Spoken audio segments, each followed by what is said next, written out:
Yeah, we are here. We are here, more business in your day, man. Swala, close. Hakola guy.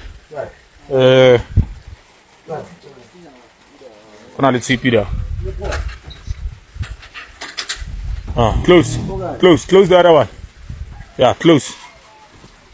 Sharp. No. It's your problem. The machine is yours. It's not a community problem.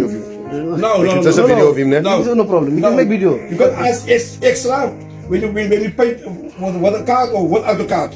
No problem is the card is that card minimum 2.5%. Where I get that money? No, you must. You can ask the money from me. It's your business. You can ask the money from me. See, we are not getting any commission from them. That's how I'm just telling you. Remove that machines. Then you must remove it.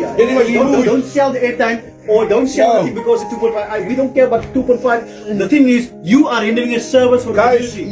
Guys, So we're gonna close your shops. Because this is not the first time we're coming. I respect you most. I'm not agreement with you. I tell you. No. You respect us. No. Please, here to our question is, why are you selling extra? No, because if you pay with card, then we are asking. But You're not the bank. I can show you. That's You're not the bank. No. That's how I show Then you. must stop it. That's why I want to show you. I buy with that 30 rand. Yeah, no, if you cash is not as extra. Nobody said for the extra. Well, if you pay with card, then that's how I will show you most. You can ask If you extra don't believe me, money. I will show you that. You can ask extra money. You can ask extra money. Enye into efuna ukuthi ugovernment ayazi. Sorry to say this, but if it reaches the government, whoever the government is, if it reaches your ears, say, or madam, or whoever, or your highness, if it reaches your ears, just know ukuthi uZulu akahlanye. La madoda alapha eminyango aqimbile aphethe amahawu nemkhodo abahlanye emakhanda. Because you've been promising, you've been saying things for the future, for the past, but you've never dealt with the present. You've never implemented things and actually worked. Awukaze wena usimele wena. Uhlele ekhundleni, some of you will even eat all the monies that you'll borrow from other countries without even helping. Nifaka okuncane. Okay, idlele ke leyo mali, but let's see ukuthi what difference does it make. Every street, every corner of South Africa, there's illegal foreigners occupying a business, occupying a space, and labantu laba, they're not only doing business, they're also doing illegal dealings lapo. And you're not saying anything, you're not doing anything, you're not improvising, you're not even trying. Okay, guys, imani. No, you're not doing anything. You're not doing anything. Now you understand why we are mad. Now you understand ukuthi yindaba sidiniwe futhi as a Zulu. No sizama ukuphaphamisa namanye ama tribes ukuthi guys, South Africa now ayisaphethwe abantu abaloyal, siphethwe abantu abacorrupt abangenandaba because bona they are fenced, they are sitting in high houses in the suburban area. Abawabona lama issues, abaphili nawo lama issues. Unemployment rate iyanyuka every now and then just because abantu bayafunda bathola ama degree bethola indawo yokwenza ama businesses abo. Because our business are occupied by foreigners, and it's very hard nowadays to uthole indawo yokuthi uqale business because as a South African you are improvised. Awukwazi nje uthole into ngendlela eqondile elula futhi njengabo. Now, before we go any further, let's make one thing clear. None of us chose their family, their tribe, or their nationality. None of us. The only thing in this life that is of your own choosing is how stupid you get. That's one on you, literally. All right? Now, you guys might be right about this, so I need to understand. South Africans, what is really happening? For real, like I really genuinely want to understand. Let's not call names, point fingers and all that. I really need to understand because it's getting sickening, bruv. What's the problem? Like, is it about foreigners being in your country illegally? If that's the case, there is a proper structure of your government. It's called the Immigration Service, Immigration Office.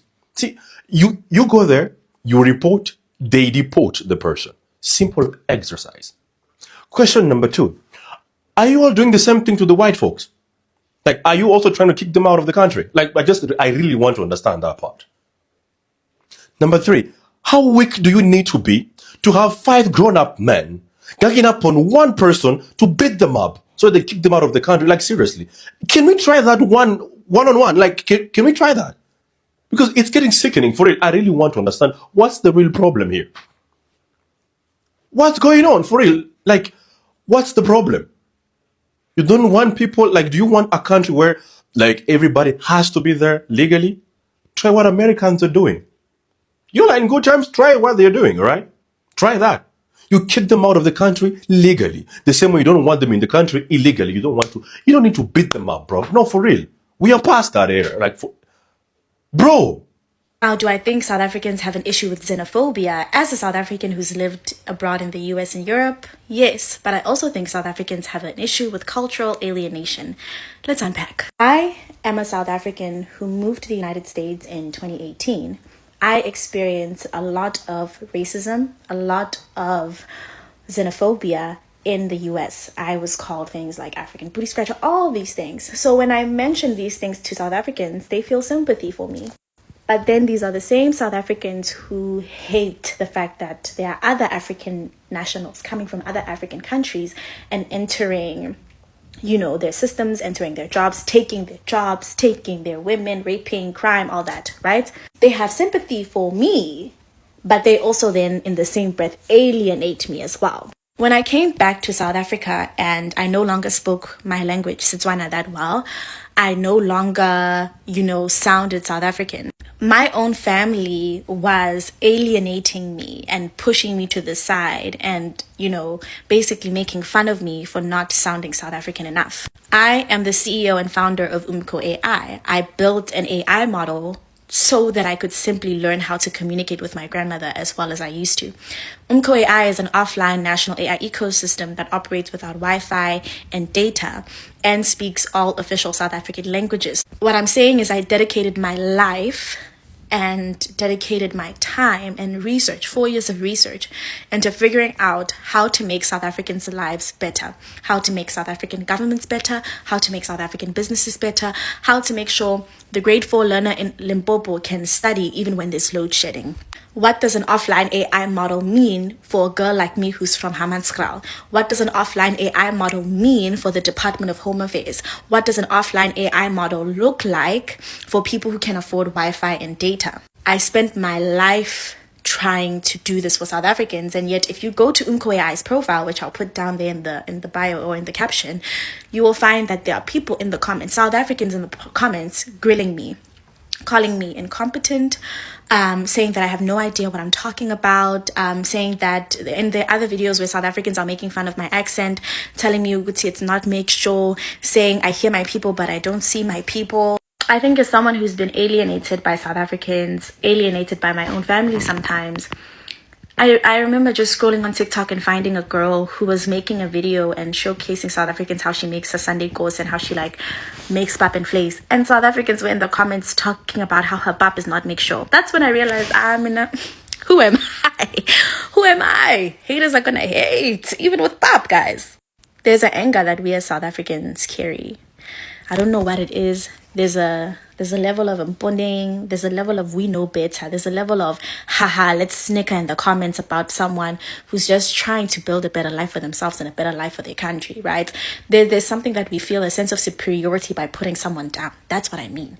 We love to put someone down, and if we can put someone down culturally, that makes South Africa look superior, and that is a problem. Even South Africans themselves who've left the country, if we can make them feel low, if we can put them down and put ourselves higher because we sound South African, because we speak South African languages better, then we are superior. There's this superiority complex that we really need to fix within our nation, and we need to stop projecting the failures of our government onto other African nationals.